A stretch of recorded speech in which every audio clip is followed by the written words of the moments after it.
Is angle between V and B but V is perpendicular B, तो theta कितना आएगा 90। Okay very nice. F6 क्या आएगा centre of force, ये तो होता है mv square by r। v इसकी वेलोसिटी है इसमें और r इसका रेडियस है, यहां से यहां तक रेडियस है, ठीक है ना, सर्कुलर सेमी सर्कुलर पाथ का। Okay very nice. देखो बेटे क्या है, सी डियर एडिट है। ओके इस सेमी सर्कुलर पाथ का जो एडॉप्ट करता है इन द मैग्नेटिक फील्ड, किसमें, चेंबर में, चेंबर में सर्कुलर पाथ करता है।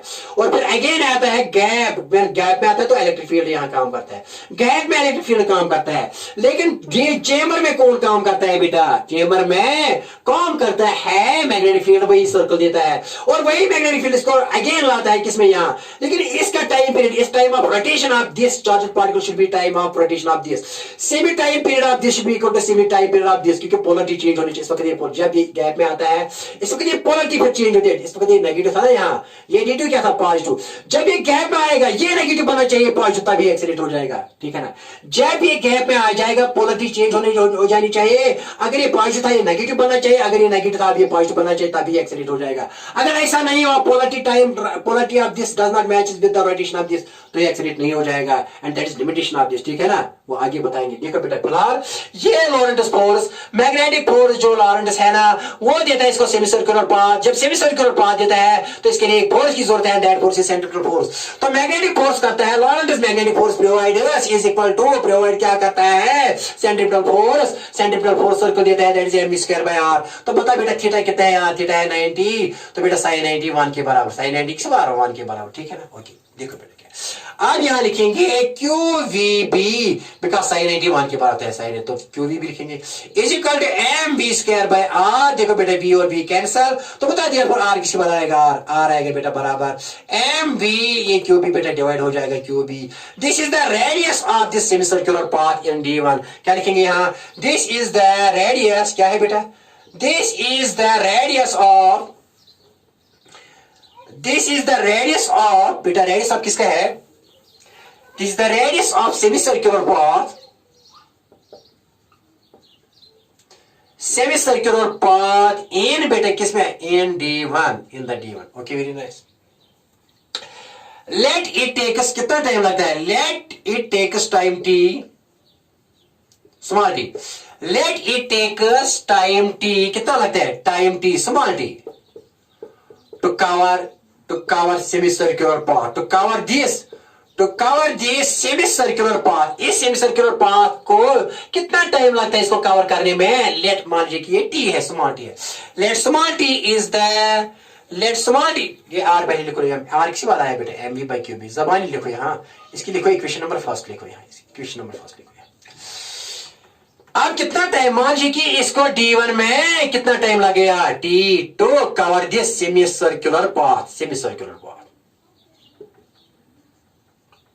तो बता बेटा ये t किसके बाद आएगा, t आएगा, तो t आएगा बेटा पाई आर बाई, क्योंकि अगर फुल सर्कल करेगा तो 2 पाई आर, लेकिन सेमी सर्कल के लिए क्या होता है circumference, 2 pi r by v, ठीक है ना, v इज वेलोसिटी। क्योंकि एक्चुअली बेटा देखो क्या है, v होता है बराबर s बाई t, लेकिन t किसके बाद होता है बेटा, t होता है बराबर, t होता है s बाई v, v है बराबर s बाई t, लेकिन t अगर कोई यहां ले जाएंगे v यहां आ जाएगा, तो t किसके बाद आएगा, s बाई v। लेकिन सेमी सर्कल के लिए s कितना है, s तो होगा ना pi r, semi circular circumference 2 pi r, तो फुल सर्कल के लिए सिंपल सर्कमफ्रेंस होता है, लेकिन डिस्टेंस कितना हो गया यहाँ, पाई आर बाई वी, टी कितना आ गया बेटा, पाई आर बाई वी। इसकी मान लो ये सेकंड इक्वेशन, क्यों, बिकॉज बेटा मैंने लिखा v is equal to s by t, तो देयरफॉर बेटा t किसके बराबर आएगा, t यहाँ और v यहाँ एस बाई वी। लेकिन सेमी सर्कुलर के लिए कितना आएगा बेटा, पाई आर, तो फुल के लिए 2 पाई आर, लेकिन सेमी सर्कल के लिए पाई आर आएगा, वेयर r इज रेडियस है। तो सब्स्टिट्यूट करो बेटा, फर्स्ट इन किसमें, सेकंड में करो substitute, substitute first in second करो, सेकंड में फर्स्ट इन सेकंड क्या आएगा, टी, देयरफॉर टी आएगा बेटा यहाँ पाई आर के बदले क्या लिखिए, आर के बदले m v by q B. लेकिन बेटा यहाँ क्या है अपना, यहाँ तो v है, ये v और v कैंसल, तो बता बेटा t किसके बराबर आ गया, t बता t, देयरफॉर बेटा ये t आ गया, सेमी सर्कल के लिए कितना आ गया, पाई m बाई क्यू बी। ओह ये है टाइम किसके लिए, इतना टाइम लगता है इसको सेमी सर्कल पाथ करने के लिए। और इस ऑसिलेटर का, इस चेंजिंग इलेक्ट्रिक फील्ड का सेमी सर्कल के लिए जो यहाँ ये करता है, ये पोलरिटी ऐसे चेंज करता है, यहाँ पॉजिटिव बेटा यहाँ अब वापस नेगेटिव, यहाँ बेटा ये पॉजिटिव, यहाँ नेगेटिव। इस सेमी सर्कल के लिए इसका टाइम पीरियड इसके टाइम पीरियड के बराबर होना चाहिए। Full time period, full rotation का टाइम पीरियड इसके फुल ऑसिलेशन के टाइम पीरियड होने के बराबर, इसकी फ्रीक्वेंसी ऑफ रोटेशन इसकी फ्रीक्वेंसी ऑफ ऑसिलेशन के बराबर होनी चाहिए। अगर ऐसा नहीं हुआ तो एक राइट गैप में नहीं आएगा। राइट गैप देखो बेटा, आप क्या है, देखो देखो सी सी, ये आई बात ठीक, कितना पाई एम बाई बेटा क्या लिखा टी, बेटा कितना लिखा t, pi m by q B. इसकी लिखो थर्ड इक्वेशन। ओके, अब ये कहां आ गया, ये गैप में आ गया, ठीक है ना। once it comes in the gap, once it comes in the gap during this time, once it comes in the gap after time, after semicircular path के लिए time, after time t, the polarity of these changes, the polarity, अब ये बेटा क्या बनता है, अब ये नेगेटिव बनेगा, ये पॉजिटिव बनेगा। ये पहले नेगेटिव था, ये पॉजिटिव, अब ये क्या बन गया, नेगेटिव। अब ये क्या बनेगा, पॉजिटिव, जब ये यहां आया। Okay, once it comes in the gap after time t, the polarity of these, the polarity of these changes, the polarity of these changes, the polarity of these changes, that is d1, अब क्या बनेगा, d2 becomes बेटा क्या बनेगा, d2 becomes negative and d1 becomes बेटा, d1 क्या बनेगा, d1 becomes positive। d1 क्या बनेगा, याद रखो बेटा, ये इक्वेशन याद रखो बेटा, ठीक है ना, हमने ऑलरेडी किया है ना ये। अरे motion of A charged particle के लिए यूनिफॉर्म मैग्नेटिक फील्ड पढ़ा है ना, सब सारी की सारी कहानियां आती है। अगर वो लेक्चर आपने मेरा नहीं पढ़ा तो ये मत पढ़ो, ये बंद करो और ये मत देख लो, देखने की जरूरत नहीं है। That is d2 becomes क्या बनता है, d2 becomes here negative and d1 becomes positive। तो पोलरिटी चेंज हो गई, इसकी पोलरिटी चेंज, और ऑसिलेटर की पोलरिटी चेंज हो गई। क्या कब, जब ये गैप में आ गया। अब again it gets accelerated, again it gets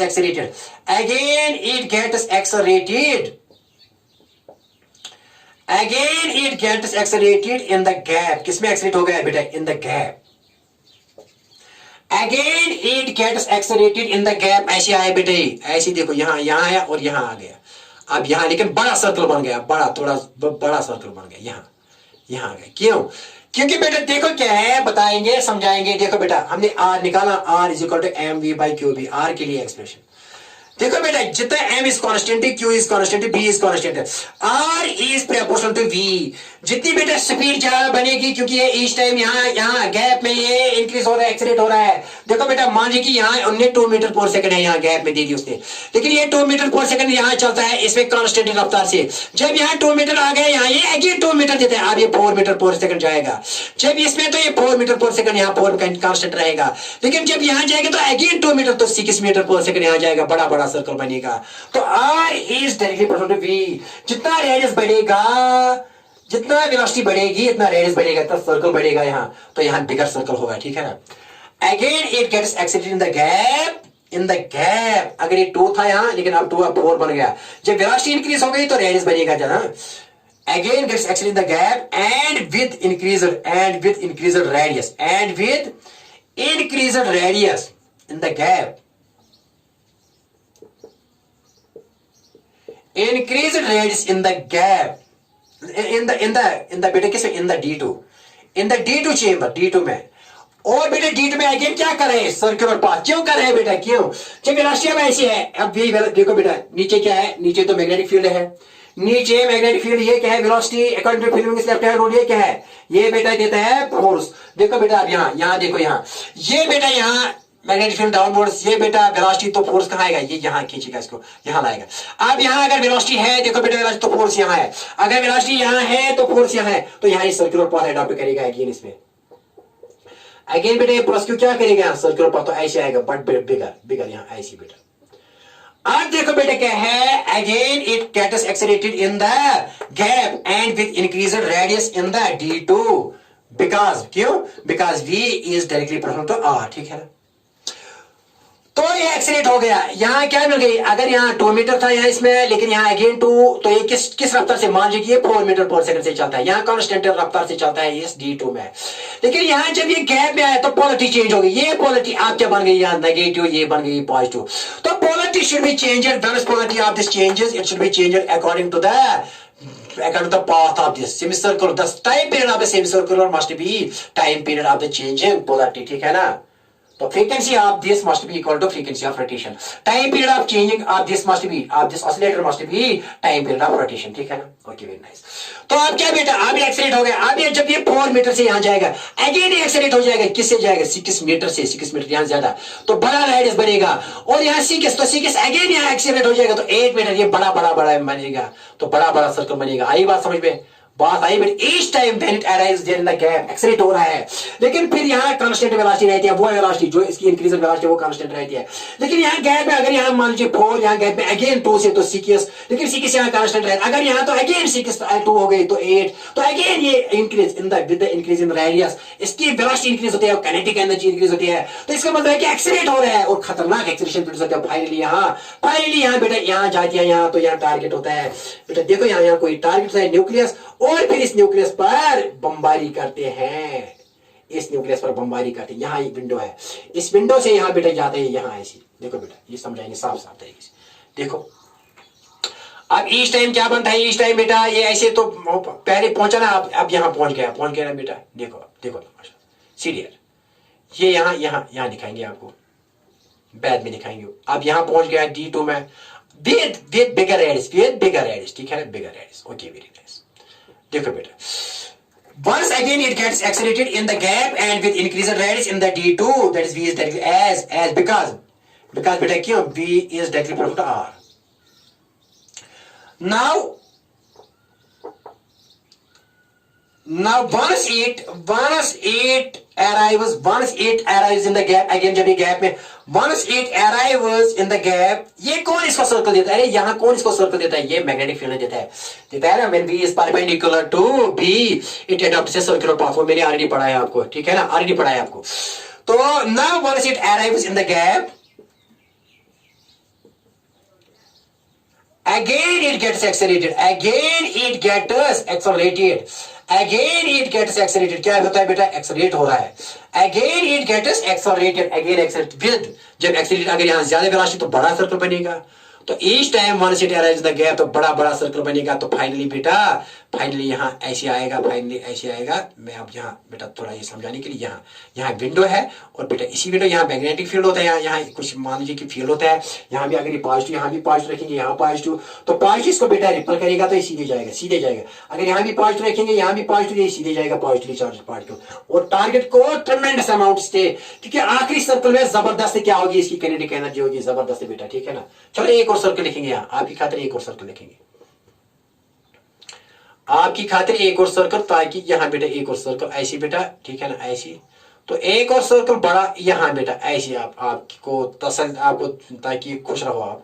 ऐसी बेटा आएगा आप ऐसी. ठीक है ना, आप ऐसी. ये यहाँ, और बेटा आप एक गैप में आ गए. यहाँ गैप है ना, यहाँ इस चेंबर में. तो ऐसे ही बेटा यहाँ कहाँ जाएगा? देखो बेटा थोड़ा यहाँ लिखेंगे, यहाँ ऐसी सीरियल. ओके. देखो बेटा यहाँ ऐसे लिखेंगे, ऐसे ये बी है. ठीक है ना, वर्टिकली राउंड. अब यहाँ गैप ऐसी है ना, ये गैप है यहाँ इस चेंबर में, ये गैप है. ठीक है ना, यहाँ ये गैप में जाता है ऐसी. इस ये टारगेट है. Target here is atomic nucleus, और इसी पर इसको क्या करता है? डिसइंटीग्रेट करता है. या क्या करना है, चाहे सेक्टर कल्चर आप एटम देखना है कि व्हाटएवर वी हैव टू. ठीक है ना, ऐसे ही जाता है. ठीक है, यहाँ बेटा इस टाइम ये सर्कल करते हैं ऐसी बेटा करते हैं ना, ऐसी. ठीक है ना, ऐसी. देखो बेटा क्या. Okay, very nice. सीरियर. अब क्या है बेटा, यहाँ इट गेट्स एक्सेलरेटेड, तो एक्सेलरेट हो रहा है. गैप पे जब आ रहा है एक्सेलरेट हो रहा है. तो each time it increases. Each time in the gap,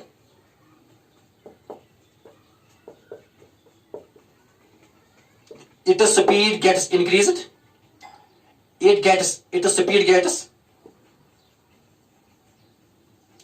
increased, but remains constant in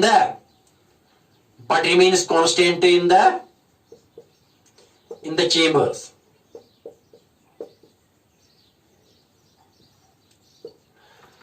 Thus, as radius increases, velocity increases. Thus, as radius increases, radius R increases, V increases. thus in the last circle, thus in the last circle, thus in the final circle, its velocity and kinetic energy is, its velocity and kinetic energy is tremendous. Its velocity and kinetic energy is maximum. क्या है बेटा, यहां इसमें maximum kinetic energy होती है, is maximum. And the charged particle exits through, and the charged particle exits, and the charged particle get exit from the window. Get exit कहां निकलता है, यहां निकलता है, इस यहां बेटा निकलता है. Get exit from the window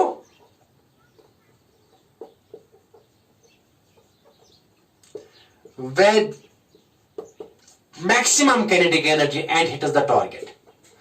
With maximum kinetic energy, क्या है वो एनर्जी, मैक्सिमम काइनेटिक एनर्जी क्या है बेटा, वो आपको पता है के मैक्सिमम क्या होगी, के मैक्सिमम बेटा वो होगी 1/2 mv मैक्स स्क्वायर, क्योंकि फाइनल सर्कल में ये वेलोसिटी होगी ज्यादा, क्योंकि r increases v increases, because v is directly proportional r, जितना r ज्यादा हो गया v, तो फाइनल सर्कल में क्या v मैक्सिमम होगी, क्योंकि इस वक्त r मैक्सिमम v मैक्सिमम, तो फाइनल सर्कल में and with this kinetic energy it hits the target, ये एनर्जी है. लेकिन आपको पता है कि आप लिखेंगे यहाँ मैक्सिमम एनर्जी ई से लिखेंगे, ई एनर्जी लेट काइनेटिक ई मैक्सिमम से लिखेंगे, E maximum is kinetic energy maximum, ठीक है ना. तो 1/2 m, लेकिन V किसके बारे में बेटा, आपको V पता है, V होता है बराबर, हमने निकाला है ना, V is equal to QBR/2m, याद है, mm किसके बारे में, वेलोसिटी, वेलोसिटी होती है बराबर QBR/m, वो हमने निकाला ऑलरेडी बेटा पिछले क्वेश्चन में. तो देयरफॉर बेटा यहाँ B के बदले क्या लिखेंगे, QBR, लेकिन R को लिखेंगे मैक्सिमम, क्योंकि ये फाइनल सर्कल है, क्योंकि फाइनल सर्कल है यहाँ, R मैक्सिमम, QBR मैक्सिमम का स्क्वायर, ठीक है ना, बाय डिवाइड बाय बेटा क्या लिखेंगे m का इसका भी स्क्वायर, ये होल स्क्वायर है बेटा, होल स्क्वायर. तो बेटा क्या आएगा बेटा, यहाँ लिखेंगे, ठीक है ना, यहाँ V किसके होती है, V होती है बराबर QBR/m, किसके बार QBR/m. तो बेटा मैंने लिखा अगर V मैक्सिमम तो QBR मैक्सिमम बाय m का होल स्क्वायर. देयरफॉर बेटा यहाँ लिखेंगे, देखो बेटा क्या है, देयरफॉर E मैक्सिमम किसके बार आएगा, E मैक्सिमम बता बेटा, E मैक्सिमम किसके बार आएगा, 1/2 m बेटा, यहाँ लिखेंगे Q square B square R max बेटा स्क्वायर डिवाइडेड बाय बेटा लिखेंगे 2, लेकिन m स्क्वायर, क्योंकि m का स्क्वायर है ना, एक m बेटा, देखो बेटा यहाँ क्या है, ये m और m कैंसिल, तो बेटा बताए मैक्सिमम काइनेटिक एनर्जी क्या आएगी, A मैक्सिमम आएगी बेटा Q स्क्वायर, यहाँ B स्क्वायर है बेटा, B square by R max square, यहाँ divided by 2m. This is the maximum kinetic energy that this charged particle have attained, and with this kinetic energy it hits the target, and with this energy it hits the target. Okay, very nice. बात आई बेटा समझ में, and with this energy it hits the target, ठीक है ना, इस energy से इस टारगेट को हिट करता है और इसको डिसइंटीग्रेट करता है, या इसकी इंटरनल स्ट्रक्चर को इन्वेस्टिगेट करता है, या नए नए आइसोटोप बनाता है जो मेडिकल साइंस में काम आते हैं. Okay, very nice. लेकिन यहाँ क्या बात, देखो बात क्या होनी है, here important condition is this, frequency of oscillator, frequency of oscillator must be equal to frequency of rotation of charged particle. Frequency of oscillator must be equal to frequency of charged particle. याद रखो, frequency of oscillator must be equal to frequency of charged particle. इसका मतलब क्या है बेटा, देखो जो frequency इसकी रोटेशन है, जो एक टाइम पीरियड इसको लगता है एक बेटा चक्कर लगाने में, इसके एक साइकिल का टाइम पीरियड इससे मैच होना चाहिए. और जो फ्रीक्वेंसी, जिस फ्रीक्वेंसी से ये करता है ना, ये ऑसिलेट करता है, चेंजिंग इलेक्ट्रिक फील्ड है, इसी फ्रीक्वेंसी से चार्जर पार्टिकल की रोटेशन भी होनी चाहिए। इसका मतलब यह है कि चार्जर पार्टिकल जब सेमी सर्कुलर पाथ यहां करेगा, जब गैप में आएगा तो पोलरिटी चेंज होनी चाहिए। जिस वक्त ये गैप में आएगा पोलरिटी चेंज होनी चाहिए, तभी बेटा इसकी फ्रीक्वेंसी ऑफ रोटेशन इसकी फ्रीक्वेंसी ऑफ ऑसिलेशन के बराबर होगी, और इसका टाइम ऑफ रोटेशन इसके टाइम ऑफ ऑसिलेशन के बराबर होगा। लेकिन जब frequency of this charger particle of rotation match हो जाएगी frequency of oscillation of this high frequency oscillator, इस वक्त इसको कहते हैं रेजोनेंस कंडीशन, मैचिंग कंडीशन। इसी मैचिंग कंडीशन पर ये ऑसिलेटर ये साइक्लोट्रॉन काम करता है।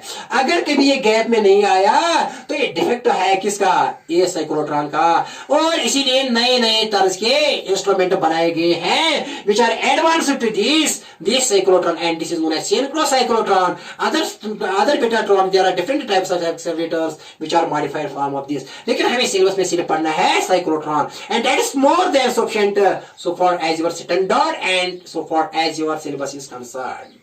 Okay, very nice. तो बेटा देखो क्या है, तो यहां लिखा है मैंने, frequency of oscillator must be equal to क्या बेटा, must be equal to frequency of charger particle. तो वो किसके बराबर है, देखो वो फ्रीक्वेंसी बेटा किसके बराबर, वो बेटा फ्रीक्वेंसी है F C equal to 1/t। वो टी किसके बराबर याद है बेटा, वो मैंने निकाला अभी, हाफ टाइम कितना निकाला, हाफ सेमी सर्कल के लिए कितना टाइम है निकाला ना, याद है, t is equal to pi m by q B. ये सेमी सर्कल के लिए, लेकिन फुल सर्कल के लिए कितना होगा बेटा, यहां से भी 2 से जरा 2, यहां से भी, तो एक कैपिटल टी आएगा। फुल सर्कल के लिए कैपिटल टी आएगा, लेकिन सेमी सर्कल के लिए टी, लेकिन फुल सर्कल के लिए 2t। तो 2t कितना बार 2 pi m by q B, क्योंकि अभी निकाला था ना, आपको याद है हमने पाई एम बाई क्यू एक विषय निकाली थी ये सेमी सर्कल के लिए, लेकिन फुल सर्कल के लिए तो टी एफ सी किसका 1/t। तो 1/t क्या है, दैट इज टाइम पीरियड, वो कितना है 2 pi m by q B. तो ये रोटेशन ऑफ द पार्टिकल की है बेटा, देखो ये किसके बराबर होनी चाहिए यहाँ, देयरफॉर बेटा यहाँ लिखेंगे, क्या लिखेंगे, f c is equal to, ये ऊपर जाएगा q B by 2 pi m, and that frequency is known as cyclotron frequency. इसकी को कहते हैं साइक्लोट्रॉन फ्रीक्वेंसी, क्योंकि चार्जर पार्टिकल की फ्रीक्वेंसी इस साइक्लोट्रॉन फ्रीक्वेंसी से मैच होनी चाहिए। This is known as cyclotron frequency. और बेटा इसको कहेंगे रेजोनेंस फ्रीक्वेंसी। क्या कहेंगे, रेजोनेंस फ्रीक्वेंसी, रेजोनेंट फ्रीक्वेंसी, ठीक है ना बेटा। चार्जर पार्टिकल की ये फ्रीक्वेंसी ऑफ रोटेशन होनी चाहिए, that should match to the frequency of oscillator, और दोनों इसकी और इसकी ये होनी चाहिए, तब ही ये राइट टाइम गैप पर आएगा, और राइट टाइम में पोलरिटी चेंज हो जाएगी, तभी ये सर्कुलेट करेगा with larger and larger radius with maximum velocity, and then after final circle, in the last circle, it will acquire tremendous amount of kinetic energy, and with this amount of energy it will hit the target, and thus will carry out nuclear actions, whatever we want there in nuclear physics. Okay, very nice। बताइए सुन, अरे बात, इसके लिए मुझे मेरा previous lecture देखना बहुत ही जरूरी है, क्योंकि मैंने वो दिखाया ना कैसे ये रोटेट करता है, ये कैसे सर्कल करता है, कैसे जब v परपेंडिकुलर हो b, तो फिल्म में लेफ्ट हैंड रूल यूज करो। जब भी v, ये क्वेश्चन है, ये जब v लगाते हैं ना परपेंडिकुलर टू मैग्नेटिक फील्ड, तो ये चार्जर पार्टिकल सर्कल बनाता है, वही कंसेप्ट है यहाँ।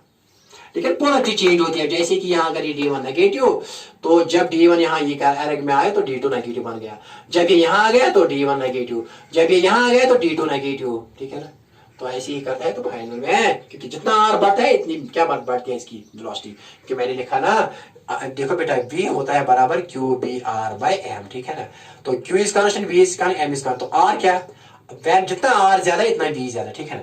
लेकिन हर के लिए टाइम सेम होगा। देखो बेटा टाइम पीरियड कितना है, टाइम पीरियड जो हमने निकाला, टाइम पीरियड कितना है 2 पाई एम क्यूब, ये कांस्टेंट रहता है, चाहे छोटा सर्कल हो चाहे बड़ा सर्कल हो, हर के लिए टाइम पीरियड क्या रहता है, कांस्टेंट। जब टाइम पीरियड कांस्टेंट तब नहीं तो फ्रीक्वेंसी कांस्टेंट है। इसका मतलब है जब छोटे सर्कल के लिए टाइम जितना है इतना बड़े सर्कल, इसका मतलब है कि बड़े सर्कल में फास्ट चल रहा है, फास्ट एक्सेलरेट हो रहा है, तभी टाइम पीरियड क्या रहेगा, हर सर्कल के लिए टाइम पीरियड सेम है। इसका मतलब है कि जब छोटा सर्कल हो तो ये स्लो चलता है, जब बड़ा सर्कल है तो ज्यादा फास्ट, तभी टाइम पीरियड कांस्टेंट आएगा ना, तभी फ्रीक्वेंसी कांस्टेंट आएगी, तभी ये फ्रीक्वेंसी ऑफ रोटेशन इस फ्रीक्वेंसी ऑफ ऑसिलेटर के साथ मैच हो जाएगी, and it will come with that ट्रेमेंडस amount of kinetic energy, ठीक है ना। अगर ये नहीं हो, अगर एक गैप में नहीं है, कभी कभी ऐसा होता है, अगर ये तो इसके लिए नए टाइप के इंस्ट्रूमेंट्स है, that is limitation of this cyclotron. लेकिन हमको अभी इस लिमिटेशन नहीं पढ़नी है, अभी हमके इसके फायदे पढ़ने हैं। जब स्टार्ट में ही लिमिटेशन पढ़ेंगे तो पढ़ेंगे क्या बेटा, आप ही बताओ, आप ही फैसला करो। Okay, very nice. जब किसी अच्छे इंसान की पहली खराबी बताएंगे तो अच्छा इंसान तो अच्छा इंसान रहेगा ना, कोई परफेक्ट नहीं होता, ये परफेक्ट नहीं है लेकिन फिर भी अच्छा है ना, अच्छा इंस्ट्रूमेंट है एक्सीडेंट चार्ज करने के लिए, certain limit. Okay, very nice. तो बात आई समझ में? हाँ सर, बात आई समझ में। अब ये बेटा क्या है, कहां कहां इसका यूज है, कहां यूज होता है, अरे कहां यूज करेंगे, लिखो यूजेस। यूजेस कहां है? It is used the high energetic charger पर, जिसमें हाई जो एक्सीलरेटेड चार्जर पर कहां यूज होता है बेटा, ये साइक्लोट्रॉन यूज होता है न्यूक्लियर फिजिक्स में। हाँ, इसका जो प्रिंसिपल है वो इलेक्ट्रोमैग्नेटिज्म से है, इसकी जो फंक्शन है इलेक्ट्रोमैग्नेटिज्म से वाबस्ता है। लेकिन काम किसमें आता है? अरे काम तो आता है न्यूक्लियर फिजिक्स में। अरे नाम का एक लेकिन काम का कुछ और। न्यूक्लियर फिजिक्स में यूज क्या है? इट इज यूज्ड टू, पहला use, it is used to accelerate charged particles. It is used to accelerate किसको बेटा कहता है? accelerate charged particles. It is used to accelerate charged particles, ठीक है ना, नंबर 1। नंबर 2 यूज क्या है? These charged particles are, it is used to accelerate charged particles and क्या करता है बेटा, ठीक है, ये तो पता, ये तो अरे ये तो है ही। It is used to accelerate charged particles which is used to carry out nuclear reactions, which is then bombarded on the nucleus, which is then used to carry out nuclear reaction. क्योंकि जब हम इसको bombard करते हैं तो nuclear reaction हो रही है। एक तो दूसरा पॉइंट क्या है बेटा, तो ये किसके काम आता है न्यूक्लियर रिएक्शन करने के लिए? To investigate accelerated charged particle is used to investigate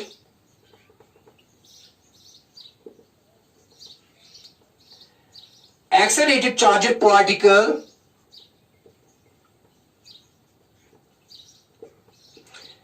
is used to investigate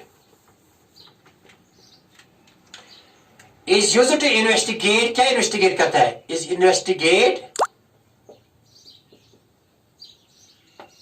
investigate the nucleus of an atom, nucleus of a heavy atom, ठीक है ना बेटा, nucleus of a heavy atom. Structure भी जब बेटा बम्बार्डमेंट है तो structure भी आएगा, स्ट्रक्चर भी मालूम होता है कि कैसे है न्यूक्लियर स्ट्रक्चर, कैसा है न्यूक्लियस का स्ट्रक्चर, कैसा है, this is also when we bombard this, ठीक है ना। न्यूक्लियर फिजिक्स पे पढ़ेंगे ना जब न्यूक्लियर रिएक्शन पढ़ेंगे, वही ज्यादा काम आएगा। तीसरा काम बेटा, तीसरा किस काम? It is used to, accelerated charged particles are used to, accelerated charged particles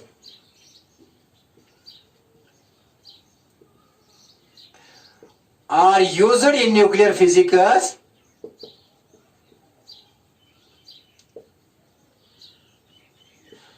to form radioisotopes, देखो बेटा जब बम्बार्डमेंट करते हैं ना इनका, तो जब डिसइंटीग्रेट होता है ना कोई न्यूक्लियस का एटम, तो बेटा आइसोटोप्स नए नए बनते हैं। कभी कोई रेडियो आइसोटोप होता है, वो किस काम आता है? वो बेटा मेडिकल साइंस में काम आता है, कैंसर को ट्रीटमेंट करने के लिए, और बेटा और भी कहीं जहां डैमेज हो वहां बेटा यूज होते हैं इनका बम्बार्डमेंट रेडियोथेरेपी के लिए। Okay, very nice.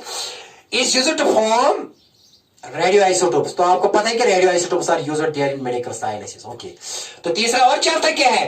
This is also these charged particles, accelerated charged particles are bombarded in the semiconductor devices, and these semiconductor devices get modified, their structure get modified, their conductivity get modified, change होती है इनकी conductivity। क्यों? क्योंकि जब impurity dope करनी होती है ना p टाइप और n टाइप में, इस p टाइप और n टाइप जो impurity होती है ना, वो बेटा एक्सेलरेट करती है, हम बम्बार्ड करते हैं एक्सेलरेटर से, साइक्लोट्रॉन से, और ये साइक्लोट्रॉन जब चार्जर पार्टिकल को इस p टाइप impurity या n टाइप impurity को जब बेटा एक्सेलरेट करता है, तो बेटा इसको क्या करता है? सेमीकंडक्टर में एज इंप्योरिटी बेटा, एज इंप्योरिटी डोप करता है, तो सेमीकंडक्टर की जो कैरेक्टरिस्टिक है, फीचर्स है, वो चेंज होते हैं, उसकी कंडक्टिविटी बढ़ जाती है। वो किसमें यूज होता है? These charged particles are also used as semiconductors. Charged particles are accelerated charged particles, accelerated charged particles from cyclotron, accelerated charged particles from cyclotron are used in the accelerated charged particles are also used in the are also used in the bombardment of semiconductor devices. In the bombardment of semiconductor devices.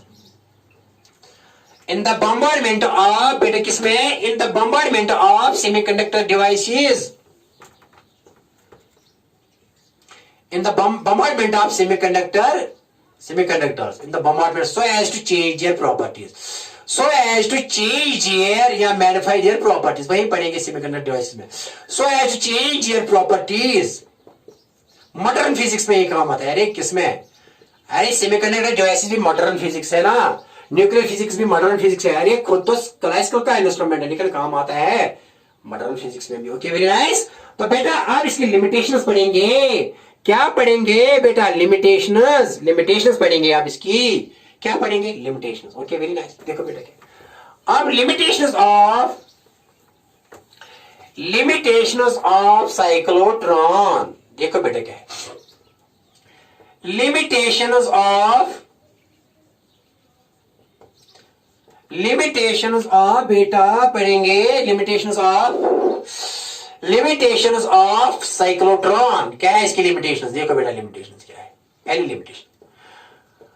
limitations of cyclotron. We cannot accelerate neutral particles. We cannot accelerate neutral particles.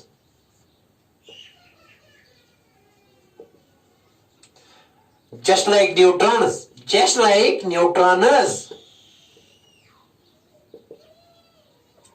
क्या बेटा मैंने कहा? We cannot accelerate. क्या हम accelerate नहीं करेंगे charged particle, हम neutral particle. क्योंकि चार्जड पार्टिकल जब भी इसकी पोलरिटी चेंज होती है तभी अगर नेगेटिव है पॉजिटिव होना चाहिए, अगर पॉजिटिव चार्जड ये नेगेटिव तो पोलरिटी चेंज होनी चाहिए. तो न्यूट्रल के लिए क्या काम करेगा? कुछ नहीं करेगा. यहाँ तो पॉजिटिव पोलरिटी की जरूरत है, इलेक्ट्रिक फील्ड की जरूरत है. इलेक्ट्रिक फील्ड बेटा न्यूट्रल को एक्सेलरेट नहीं करेगा. यहाँ इलेक्ट्रिक फील्ड मोस्ट ऑफ जो मैग्नेटिक फील्ड भी एक्सेलरेट करता है लेकिन ज्यादा क्या करता है? इलेक्ट्रिक फील्ड करता है ना, स्पीड इंक्रीज करता है. लेकिन magnetic field change of velocity, change of direction change करता है तो एक्सेलरेट हो जा रहा है. लेकिन स्पीड इंक्रीज कौन कर रहा है? यहाँ स्पीड तो इंक्रीज कर रहा है इलेक्ट्रिक फील्ड गैप में, लेकिन चेंज डायरेक्शन कौन कर रहा है? सर्कुलर पाथ कौन दिखा रहा है? वो भी एक्सेलरेट कर रहा है लेकिन डायरेक्शन चेंज कर रहा है सिर्फ मैग्नेटिक फील्ड. दोनों एक्सेलरेट कर रहे हैं लेकिन स्पीड इंक्रीज कर रहा है कौन? Electric field. लेकिन बेटा यहाँ जो चेंज डायरेक्शन में वेलोसिटी करता है वो कौन करता है? बेटा वो कौन करता है? Magnetic field. तो इस लिहाज से वो जब एक्सेलरेशन की वेलोसिटी की डायरेक्शन चेंज हुई तो एक्सेलरेशन प्रोड्यूस होगी, that is centripetal acceleration. Okay, लेकिन इससे स्पीड, इसका मैग्नीट्यूड ऑफ वेलोसिटी नहीं इंक्रीज हो रहा है, सिर्फ डायरेक्शन चेंज हो रहे हैं मैग्नेटिक फील्ड से. तो दोनों एक चेंज कर रहे हैं लेकिन एक तो स्पीड इंक्रीज कर रहा है, दूसरे में स्पीड कांस्टेंट है. एक में वेलोसिटी की मैग्नीट्यूड इंक्रीज हो रहा है इलेक्ट्रिक फील्ड से, मैग्नीट्यूड इंक्रीज हो रहा है लेकिन मैग्नीट्यूड ऑफ वेलोसिटी इंक्रीज हो रहा है लेकिन मैग्नेटिक फील्ड की वजह से बेटा यहाँ मैग्नेटिक फील्ड की वजह से डायरेक्शन ऑफ वेलोसिटी चेंज हो रहा है तो एक्सेलरेशन प्रोड्यूस हो रही है. Okay, very nice. देखिए स्पीड कांस्टेंट है. देखो बेटा क्या, we can not accelerate neutral particles just like neutrons. Okay, ये लिमिटेशन है, ये चार्जड पार्टिकल होना चाहिए. दूसरी बात, we cannot accelerate light particles. We cannot accelerate light particles like we cannot accelerate light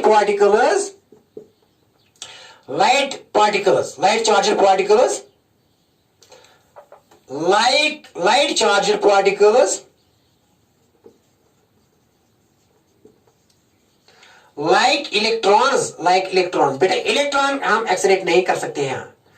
क्यों? ये बताएंगे. We can accelerate only heavy charged particles, जो हैवी हो. क्यों बेटा? क्यों? इलेक्ट्रॉन ये भी क्वेश्चन आता है. Can we accelerate neutrons? नहीं. Can we accelerate electrons by cyclotron? नहीं. क्यों? रीजन क्या है? देखो बेटा क्या है.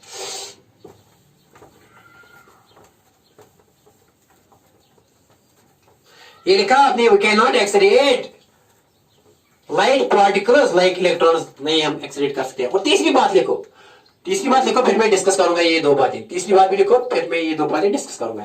तीसरी बात बेटा ये है, we can not accelerate even a heavy charged particle. We cannot accelerate even a heavy charged particle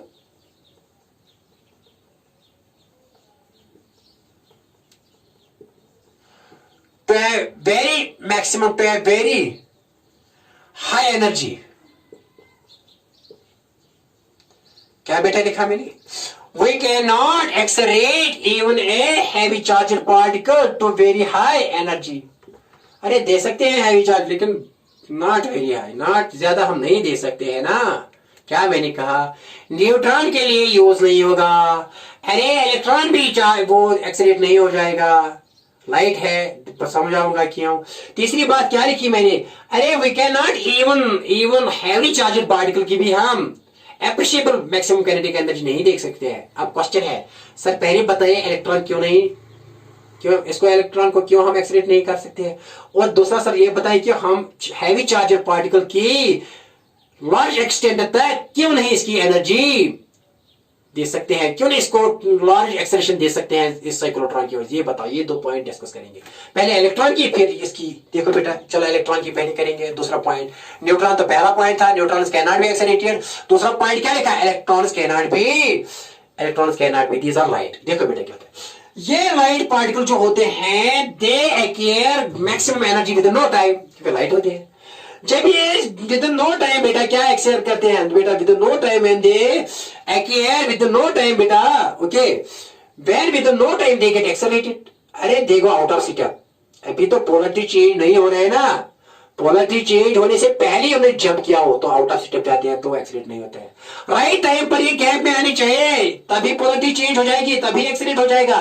लेकिन इलेक्ट्रॉन इतनी within no time they acquire very fast energy, they acquire large amount of energy within no time. तो जब large amount of energy वो करते हैं, they acquire large velocity, they acquire a large velocity, large speed and large energy.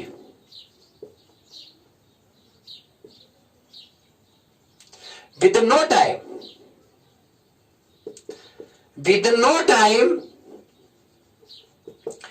thus get out of step,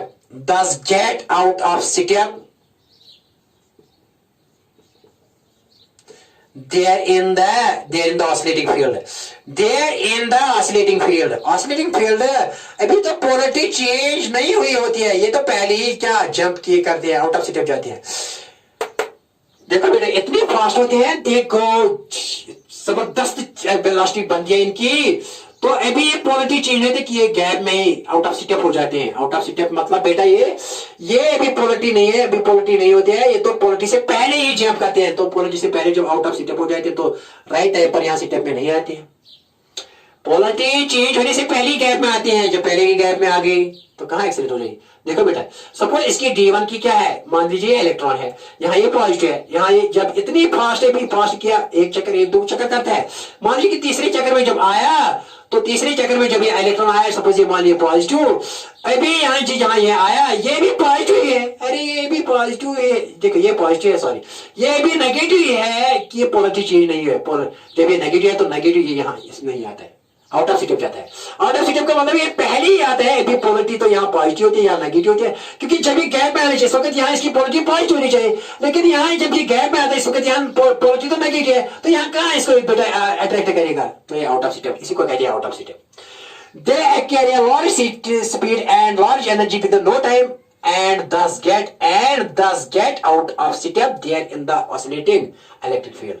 Out of step का मतलब यह है कि पोलरिटी तो चेंज हुई होती है, लेकिन ये तो गैप में आता है, लेकिन अभी पोलरिटी ऑफ द डी तो चेंज नहीं हुई होती है, तो जो अट्रैक्ट कहां हो जाएगा, दूसरे डी में। Okay very nice. अब क्या है लास्ट पॉइंट यहां बेटा, आखिरी पॉइंट ये है कि ओके वेरी नाइस। तो आज का आखिरी पॉइंट ये है कि why we can not give energy to a large extent. देखो बेटा क्या है third point, why we can give energy only to a certain limit. Why we can give, जो तीसरा पॉइंट है, why we can give energy to the charger particles, energy to the heavy charger particles only to a certain limit. Why we can give energy to the charged particle only to a certain limit, only limit, not to the maximum that we use, not to the appreciable energy that we use there in nuclear physics. वो कम ही क्यों देता है energy, क्यों नहीं देता है appreciable energy, इसको क्यों नहीं देता है, क्या रीजन है?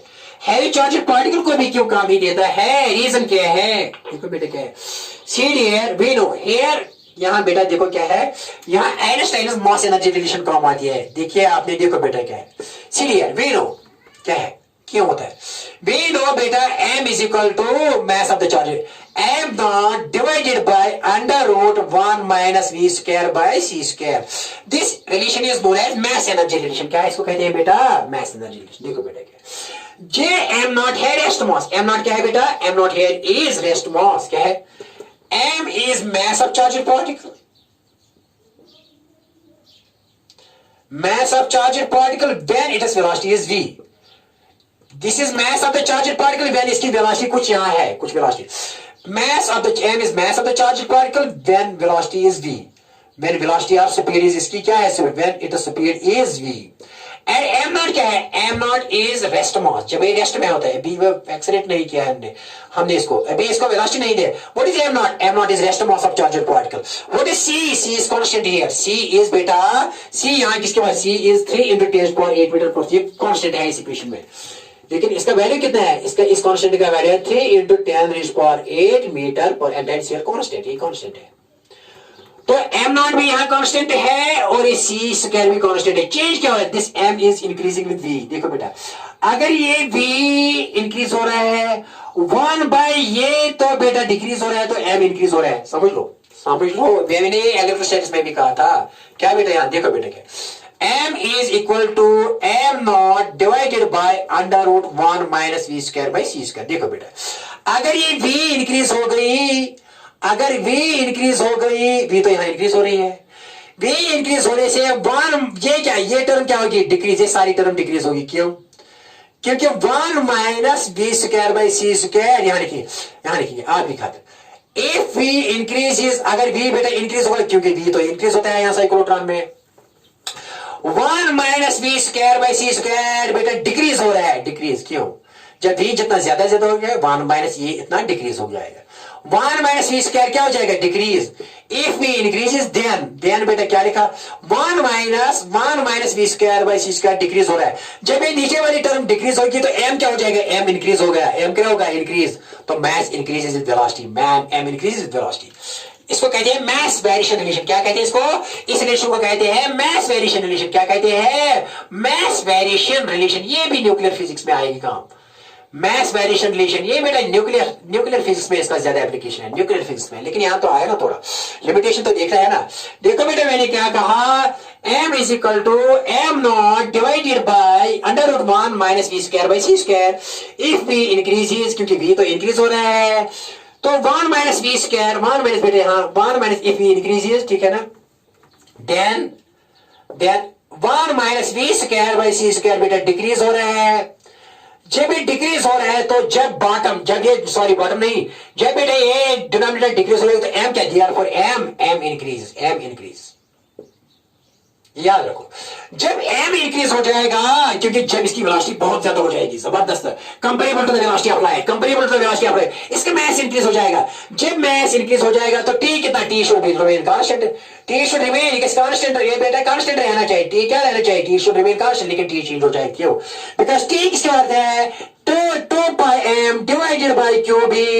तो m किसके बराबर है बेटा? m तो यहाँ किसके बराबर है? ये चेंज है, अब m तो इंक्रीज हो रहा है.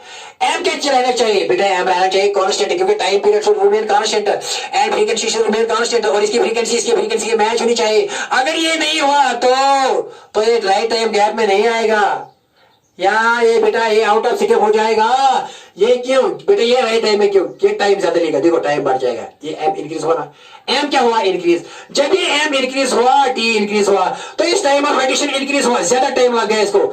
जब इसको ज्यादा टाइम लगा तो यहाँ पोलरिटी चेंज हुई. इसको क्या हो रहा है? टाइम ज्यादा लग गया. जब ये यहीं पर था, यहाँ पोलरिटी चेंज हो गई, तो ये कहाँ एक्सीडेंट हो जाएगा? तो बीच में रास्ते में ही पड़ गया.